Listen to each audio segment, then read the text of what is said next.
Hello, friends and neighbors. This is Mayor Rick Walker, and welcome back to another edition of Mayor's Minutes. Each week, I like to give you a quick recap of what's happening at City Hall. This week's episode, we'll be talking about our council meeting of September 4th, where we covered some important items. Let's dive in. We began the evening with a proclamation recognizing September as Hunger Action Month in DeSoto. Hunger and food insecurity remain critical issues across the country and right here in our community. And I want to encourage everyone to support our local food bank and join together to make sure no one in DeSoto goes hungry. On the consent agenda, the council approved a number of routine items, including a couple of highlights. Approval of funding requests for the upcoming Soto Fine Arts Show was part of that. This 3-day juried event is from October 10th to October 12th at the Community Center.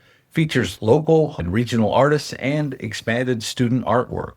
We also considered a change order for Sunflower Road Trail project. The project is wrapping up, and this change order addressed some final bookkeeping issues, such as increasing asphalt thickness to 6 inches for additional durability. The city's share was about $19,600, with the remainder covered by KDOT. Under new business, our first item was a development project. The council spent a good amount of time on a multifaceted incentive package request from Grata Development on their Limestone project. Their vision includes attainable single-family homes, first-class multifamily housing, transit-focused retail, and a new hotel site on property located at the northeast quadrant of the K10 and Kill Creek Road interchange. To support these projects, Grata requested the creation of a rural housing incentive district and a community improvement district. Both are widely used tools in Kansas cities to help finance infrastructure and spur development. The key discussion centered on the length of time for the CID to be in effect. Under the city's incentive matrix policy, CIDs are capped at 10 years. Grata requested a 22-year CID, which is within the statutory limit and is common practice in many other Johnson County communities. The council had a thoughtful discussion weighing the two perspectives, and on one hand, sticking to our 10-year policy helps maintain fiscal discipline and ensures incentives are targeted and temporary. On the other hand, a longer CID period may be necessary to make projects like hotels and retail viable. And other cities' precedents show that 22 years has been the standard for attracting private investment in the area. In the end, the council and the developer agreed to move forward based on the 10-year term, with the understanding that the council would review the policy in the near future.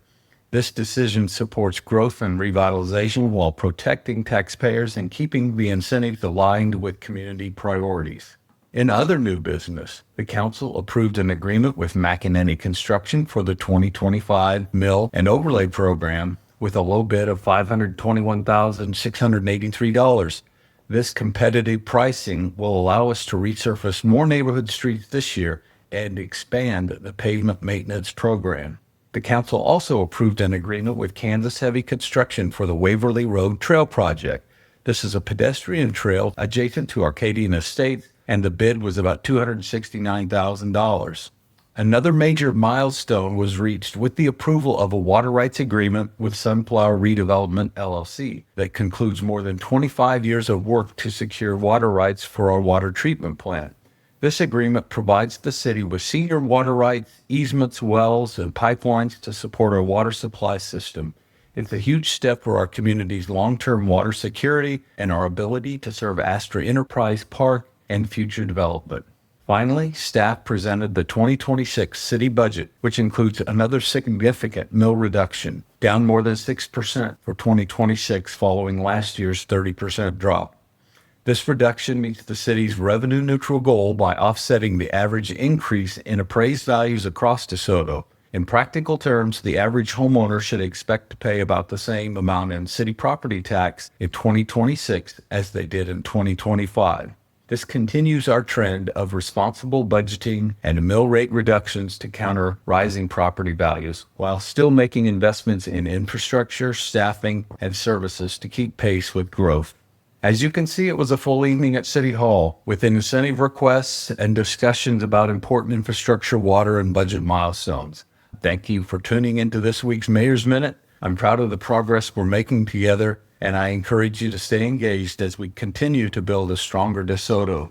So until next time, take care, and I'll see you around town.